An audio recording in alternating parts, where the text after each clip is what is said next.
நம்ம ஃப்ரெண்டுக்கு பார்த்தீங்கன்னா, ரூ. 1500 பட்ஜெட்ல ஒரு சூப்பரான வேகா ஹெல்மெட் வாங்கியிருந்தோம். அண்ட் இப்ப இந்த ஹெல்மெட்டோட நிலைமை இப்படி தான் இருக்கு. ஏன்னு பார்த்தீங்கன்னா, 2, 3 டைம் கீழ விழுந்து ஸ்க்ராட்ச் ஆயி, அந்த வைசர் மாட்டுற இடம் பார்த்தீங்கன்னா உடைஞ்சிருச்சு. சரி இத ரெடி பண்ணலாம் அப்படின்னு ஹெல்மெட் நம்ம வாங்குனோம்ல, அந்த கடைக்கே திருப்பி வந்து கேட்டேன். வைசர் இருக்கா அப்படின்னு. வைசர் இப்போதைக்கு அவைலபிள் இல்லன்ட்டாங்க. சரி என்னடா பண்ணலான்னு பார்த்தப்ப, பக்கத்திலேயே இன்னொரு ஹெல்மெட் கடை இருந்துச்சு. சரி ஓகே மேபி இந்த கடையில இருக்கா இல்லையான்னு கேட்டு பார்க்கலாம் அப்படின்னு உள்ள போனேன். இருக்குங்க பிரதர் அப்படின்ட்டு வைசர் காமிச்சாங்க. ஒயிட் வைசர், பிளாக் வைசர் 2மே காமிச்சாங்க.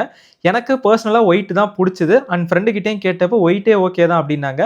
சரின்னு ஒயிட் வைசர் மாட்டி பார்க்கலாம் அப்படின்னு மாட்டி பார்த்தப்போ ஃபைனல் லுக் இப்படி இருந்துச்சு. ஸோ எங்களுக்கு ஆல் சாட்டிஸ்ஃபைட். அண்ட் இந்த வைசரோட பிரைஸ் பார்த்தீங்கன்னா ₹260. பிளாக் வைசரோட பிரைஸுமே ₹260 தான். உங்களுக்கு வேணும்னா நீங்க வந்து வாங்கிக்கலாம். அண்ட் இதுதான் ஹெல்மெட்டோட ஃபைனல் லுக். கண்டிப்பா உங்க ஹெல்மெட்ட நீங்க கீழ போடாதீங்க. கண்டிப்பா அந்த வைசர் வந்து உடைஞ்சிரும். இந்த வீடியோ உங்களுக்கு புடிச்சிருக்கு அப்படின்னா நம்ம அக்கவுண்ட்ஸ்க்கெல்லாம் சப்ஸ்கிரைப் பண்ணி ஃபாலோ பண்ணிக்கங்க. டாடா பாய்.